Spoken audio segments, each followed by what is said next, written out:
So welcome everybody, and welcome to our panellists. So from left to right, we have David Brown, the Chief Investment Officer for Nasfund, Paul Sayer, the Chief Executive Officer for Nambawan Super, then Clarence Hoot from the PNG Investment Promotion Authority, and finally to my right, to your left, is David Lawrence, who is the Chairman of PNGX, which, as I mentioned at the beginning of the morning, is the new name for the Port Moresby Stock Exchange, PNG's national stock exchange. And we're going to talk about money this morning, and most particularly raising it in PNG, because that's something that investors need to understand and need to know. And maybe we'll start, David Lawrence, given that this is a new development since we had our Brisbane event last year.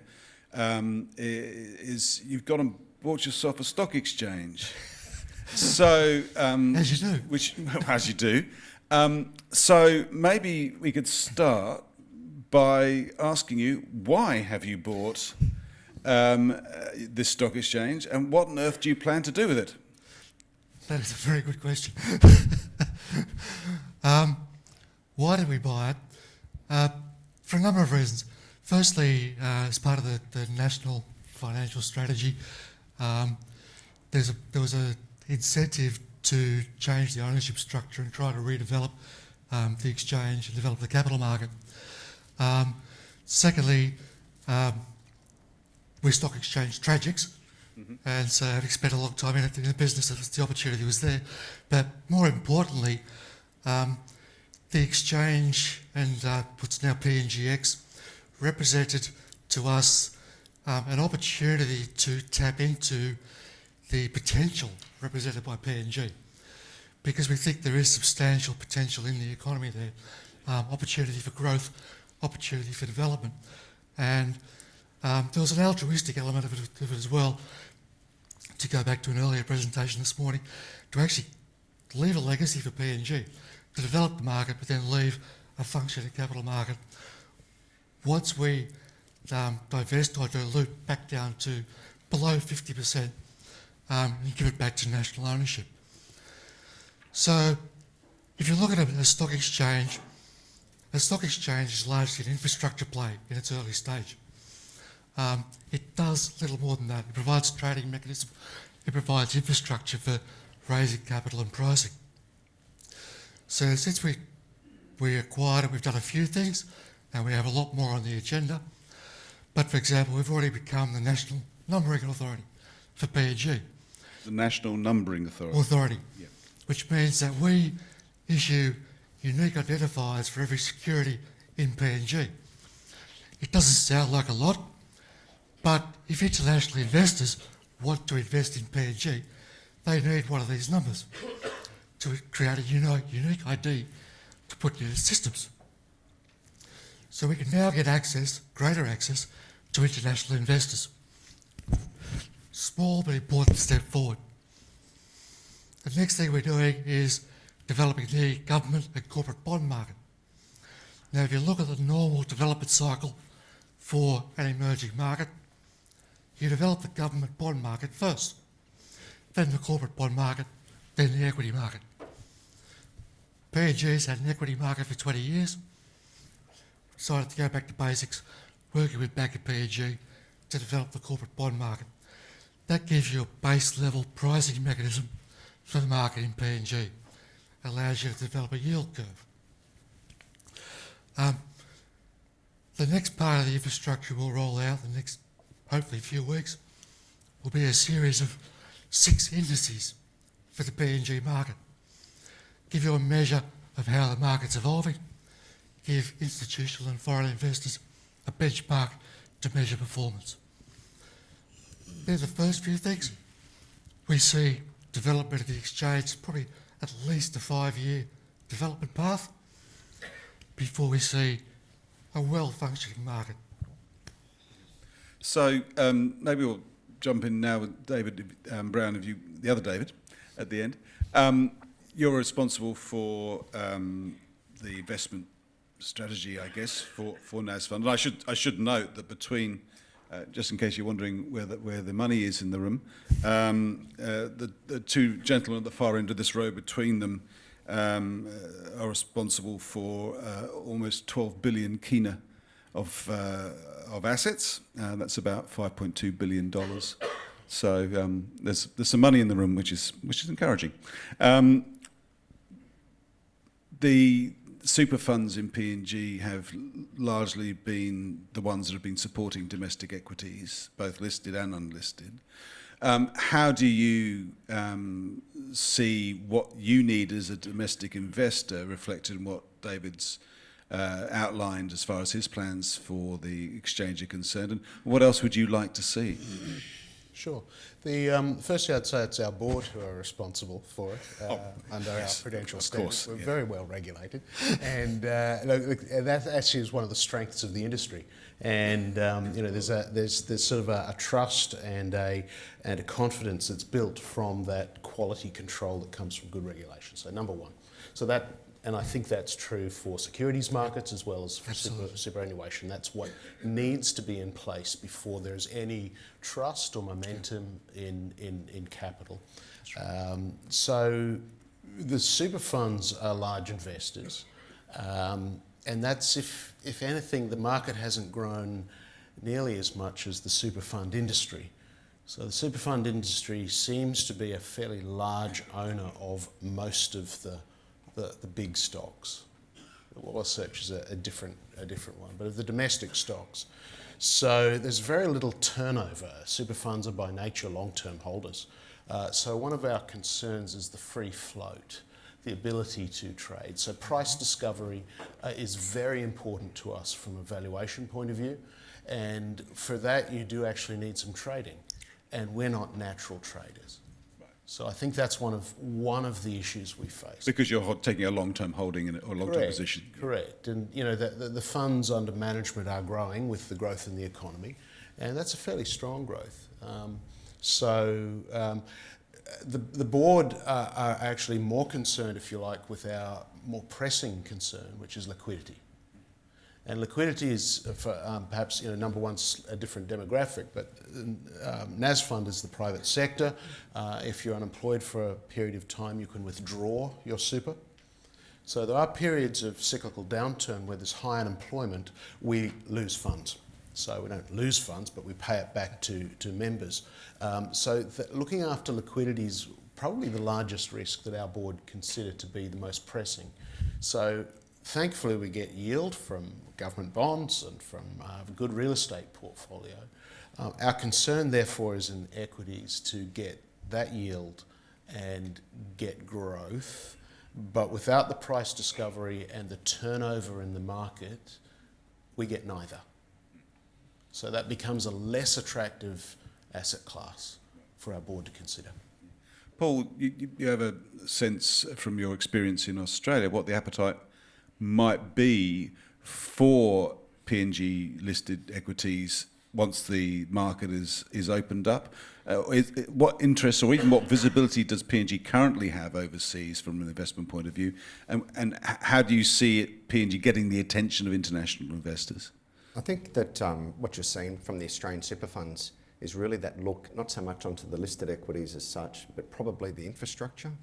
And so when we've heard the government talking around the SOEs and thinking about how you can actually bring further investment into the country, which would actually bring international currency back in, and looking at a long-term investor, then you certainly have got those super funds available to look at how can they play in that space. If you think about the Australian super funds, the big industry funds, they've got about 8 to 10% invested in infrastructure. So that's around looking at your power, your ports, your utilities as such. So it's probably not so much sitting into the stock market on that listed side, but there's certainly an opportunity there where you're seeing the Australian super funds. They've taken a stance with India, and so it's interesting to have those early discussions where they're talking about India being that growth. And if you look at what they did in India, it took them about 3 years, I think. So the government went out, brought super funds over, set up a program, found out what was the requirements and how do you actually entice someone and make sure they've got the right governance in place so they can actually take their capital back out. But they're long-term investors. So they're not looking for, can I trade tomorrow on the stock exchange? They're typically looking for that patient capital and getting a return. And what role do you see Nambawan Super playing in the domestic economy in the short to medium term? Do you see yourself as, typically super funds tend to be a silent investor or a quiet investor, but sometimes it's hard to be that when you're actually taking equity in a company. You kind of need to have a guiding hand or some sort of statement of interest in the progress. So how do you manage that? Well, there's certainly, we have the same sort of structures David talked around. We have a trustee structure that looks after the investment strategy. And we actually have a number of policies where we're actually looking at how do we get those funds that we invest into to make sure that they've got a similar alignment to what we stand for. And so when we're looking at our investments that we go into, we start to have a bit of that activism. And you're starting to see that across the funds. And we saw that happen last year and into this year, where there was some stance taken by the super funds on some of the listed equities where we wanted things changed, we wanted an improvement. And certainly that's how we're actually trying to drive and get a good return for, between us, we're holding 800,000 people's money and they're expecting us to have that money when they retire or when they leave early. So there's certainly that onus to drive that integrity and that governance back through those investments that we touch. We might not get it right all the time, but we're certainly pushing to get there. As a regulated industry, the standards are very high for our boards, so we're trying to push that down to the investee companies. We're not always successful. Having said that, I would say 4 years ago, when I first started doing these things 5 years ago, it was a more difficult task. But I think we're seeing a lot more transparency now, and they're coming to the game.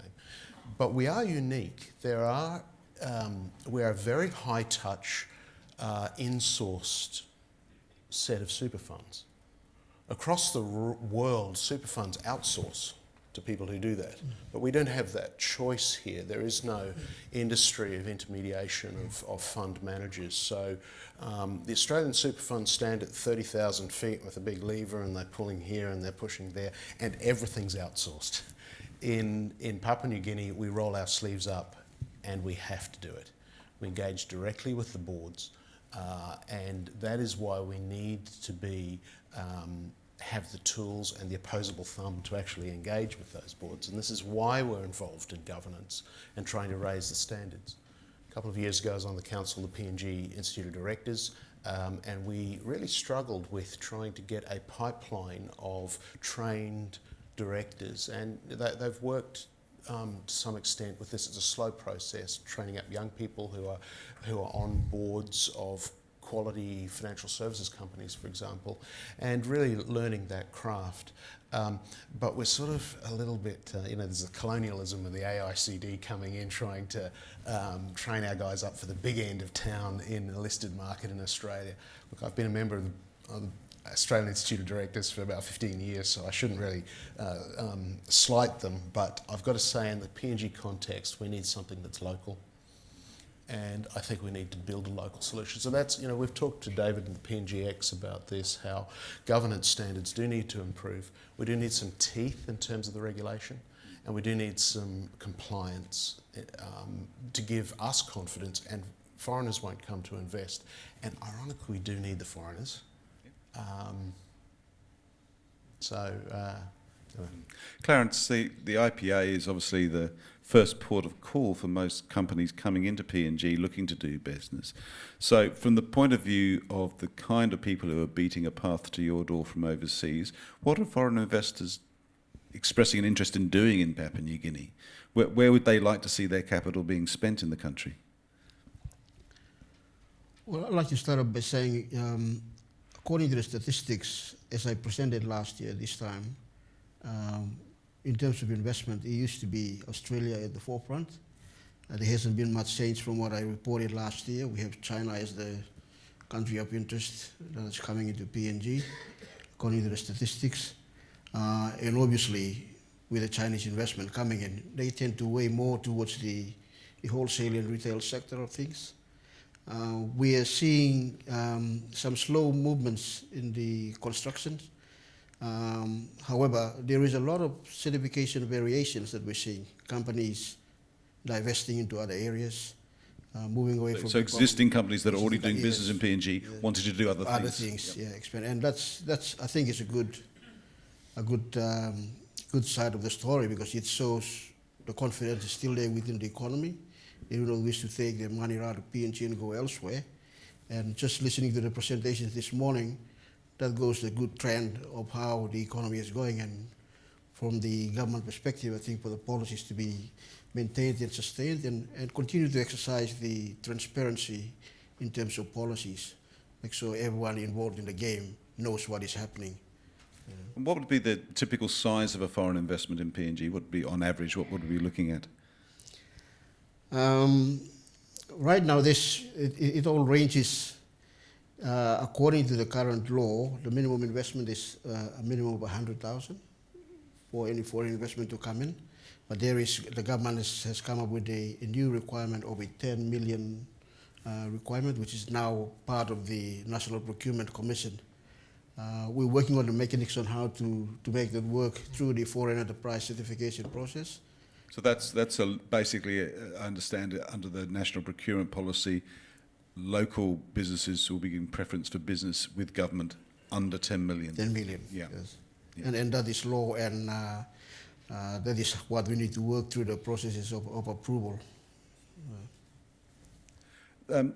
David Lawrence, the traditional function of the stock exchange obviously is to enable companies to raise money, but it would be fair to say that the Port Moresby Stock Exchange has not been very successful in attracting new businesses to register on the exchange and therefore tap into investor capital in that way.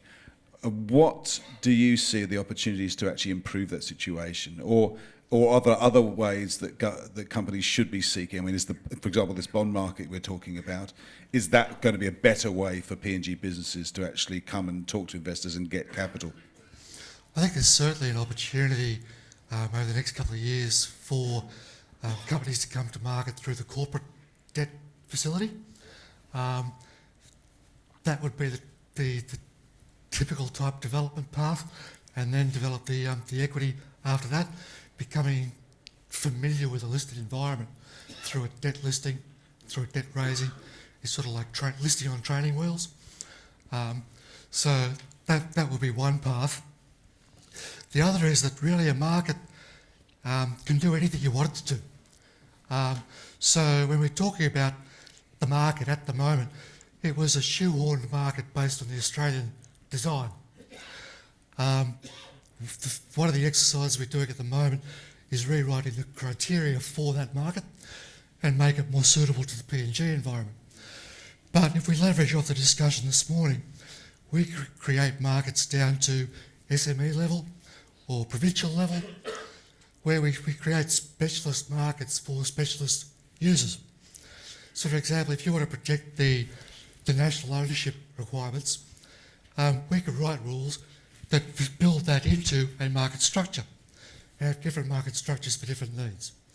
So really what we're interested in doing is talking to investors, talking to potential companies that want to raise capital, and look at how we design a market to suit their needs, because we can do that. Paul, one of the organisations that's very keen on raising capital right now is the PNG Government. And of course, one of the ways it does that is by issuing government securities. Perhaps I'd value your thoughts on what the appetite is for maybe additional purchasing of government securities or government debt in PNG. What would you say the state of the debt market is currently, and what are the opportunities to expand it or deepen it? So we have about 7.5 billion kina of investment, and we've probably got about 45% in fixed interest in cash, and predominantly that's in GIS or Treasury bills. So we have a very big exposure through those bonds into the government. We like the yield that we receive on those bonds, and one of the interesting things also is that the government hasn't defaulted on payments of its bonds. So when we think about an investment as an ability for us to have if you like, a running yield on the portfolio, it's a great way that we start off with building a portfolio. So we're certainly interested in that investment and continue to have that investment. We obviously have At the moment we have net cash flow, so we're always looking for investments. So looking for what is actually going through that investment market. We've heard the government talking around possibly doing further debt raising overseas. And so if we're shrinking, I suppose, the market that we've got in PNG for local debt through the GIS, then you've got this overseas picking it up. What do we do with our cash? And so we need to think around what's the further investment that we have. At the moment, we're constrained to get to what we call our strategic asset allocation, which is to move some funds offshore and diversify our fixed interest portfolio, but we can't get currency. So there's probably an appetite to support the government through there. There's an appetite in the fund that we need to recognise we can't do everything for everyone. And one of the things that the super fund does is actually back the government to do the right thing across the population through its ability to raise debt to fund its activities.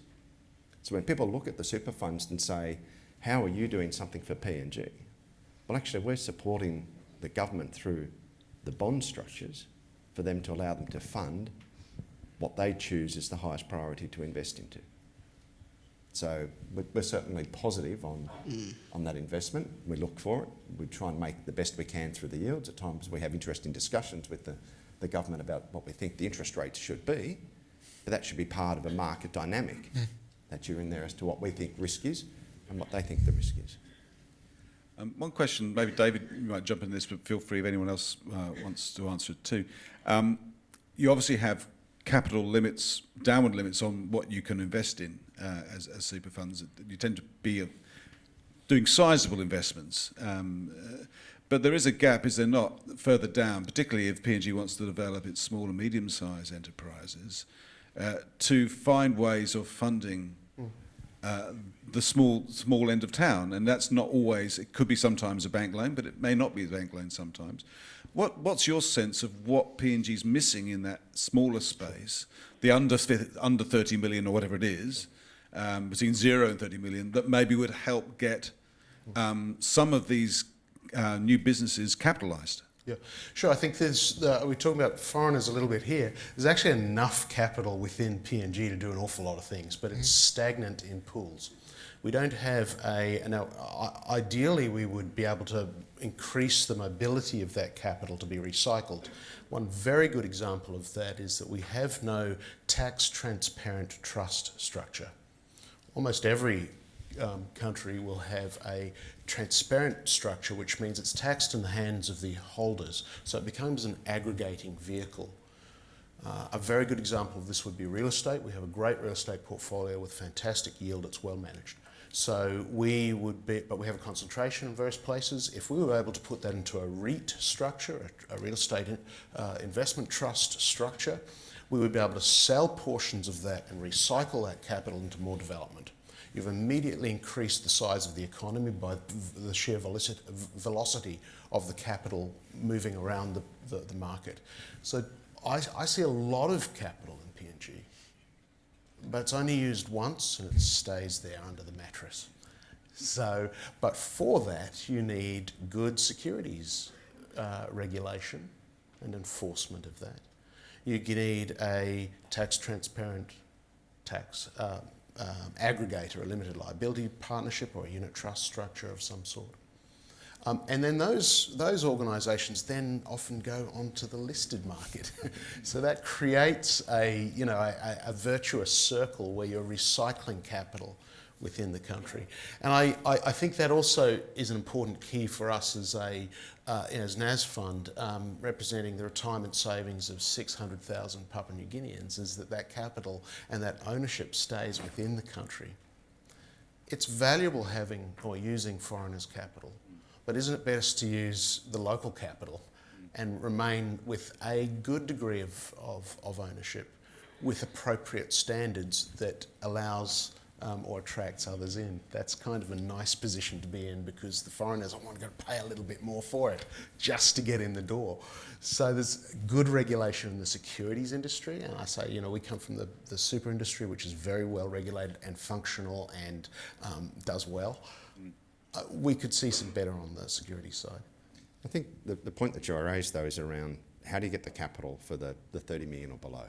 So typically as a super fund, we have a very rigorous process to go through and do a due diligence on whether we want to invest or not. And that process is almost the same cost as what you would do for a 30 million investment as what you'd do for a 300,000. And so when we look at how do we run our fund efficiently, we need to think about what space do we play. And I think the question is, if you've got these people who are looking for that 300,000 or a million and they're not going to a bank, whichever bank it is, how can you actually support them? And I think the point David made earlier was around where is that intermediary? Where's the fund managers that you have here that actually do something like this? So we can pick up, instead of doing all these $31 million investments, we give a fund manager and say, hi, you're an SME expert, here's 30 million, can you go away and do what you need to do and send some returns back to us? And how's that actually going to operate? And that won't develop, that industry, because of the tax. They'll be taxed as companies, and super funds pay less tax. So immediately we've got leakage of tax. It's not that we're avoiding tax, we're just creating more economic activity, so more tax is collected, but it's collected from different places. And I think that's one of the biggest issues. I think that the tax-effective trust structure would be a big step forward for the market, because there's enormous potential to unlock captured wealth in the REIT sector. Recycle it. It would address some of the liquidity issues. If you sit on real estate, you can't liquidate it quickly. And Paul beautifully mentioned, I think, the bandwidth issue. Yeah. Our style of investment is very in-sourced. As I say, high touch. You roll your sleeves up, you do an awful lot of work. We have 60 investments, and you just can't get across them without skilled staff and lots of them, which we're never going to have. Now, super funds around the world have that, but for example, the direct equity, let's say the Canada Pension Plan, has 25 people in it. Now, there wouldn't be 25 people in the investment teams of all of the super funds in Papua New Guinea. So the sort of staff required, so to be able to intermediate would make some sense, just for scale, to get down to the smaller investments, to do exactly what Paul's saying. The due diligence for a 300,000 investment is as time consuming as is for a 300 million. It'll be very interesting to know what kind of requirements the super funds have. When you look at investment opportunities, we can then, from the Investment Promotion Authority, we can then look at potentials of preferring them, flicking them over to you for your consideration of potential investment. We're always, as we say, our door's always open to look for investment. Most of the people, when they come to us and we give them, hi, we need these 23 pieces that we need to work through to make sure it's actually going to fit through our due diligence, all of a sudden think, well, hang on, I thought you were just going to give me a bag of money and you give me the investment. It's like, well, hang on, right, it's actually a whole rigorous structure that goes through to look at what is that return and how we best investing on behalf of our members. And we're not being precious about that. There are rules and regulations. As I say, we're regulated. So our board cannot legally do things without going through a rigorous set of steps that we need to prove and attest that we've assessed. So it's a good process. We're surely going to lunch, but one of the things that came up when I was talking to Minister Morrie this morning, Clarence, was the reform agenda the government has, and there seems to be a reform agenda related to the Securities Commission, which regulates the stock market, so that's to be welcomed.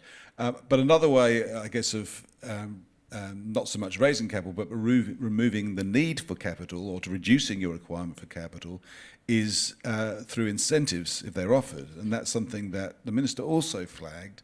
The PNG Government is looking to put together some way of attracting investment. Maybe could you just explain a little bit more about what kind of investments the PNG Government is looking to introduce as a result of the reforms it's introducing into, for example, the revised, well, I think the Minister called it the FIRA Act, the Foreign Investment Regulatory Authority Act, but I think it's also been suggested it might be the revised IPA Act. I'm not sure which one of those is currently the preferred name, but whatever the name is, what's the incentive? Thank you, Andrew. As far as I'm concerned right now, we're not in that space yet. I think we've heard the Prime Minister talk about incentivizing businesses as and when we get to that stage. At the moment, what we worked on, and I'd like to acknowledge the leadership and support provided by Minister Mori. As you will recall, late last year there was this push for the Foreign Investment Review Authority bill to be introduced in Parliament. I think the government has come back and relooked at it, and after consultation with stakeholders who had interest in the matter, the government directed the minister to take a draft bill back to government, proposing certain amendments to the Investment Promotion Act, basically to facilitate the desire to grow the economy by supporting the SME sector. So those things are still in process. I don't want to go much into the details of it, but as and when it comes, like we did in the consultation process from May to June, private sector will be consulted on the new changes that will come up. I do hope that very soon we should really touch on the incentive part of the equation, because it is important to have these things run hand in hand, and also look at the legislative reforms and equate them to the incentives that are to be provided to the investors, because these are very important when you try to lure investment to come into any country. And making sure the regulatory framework is stable, yes, so people can plan over the longer term. Sorry, anything else? No, it's fine. We're going to have to leave that conversation there, but before we do, just to say that everyone on the panel here obviously is here during the duration, so if you do have specific questions, or even if you want some of David or Paul's money, and you want that list of the 23 things you have to do to get it. I am a member of Nasfund, but it's not all mine. You know? There's several of our board members here. These guys are in the room, so please, I encourage you to track them down and to have those conversations. That's what this event conference is all about. And in the meantime, will you please thank our panel.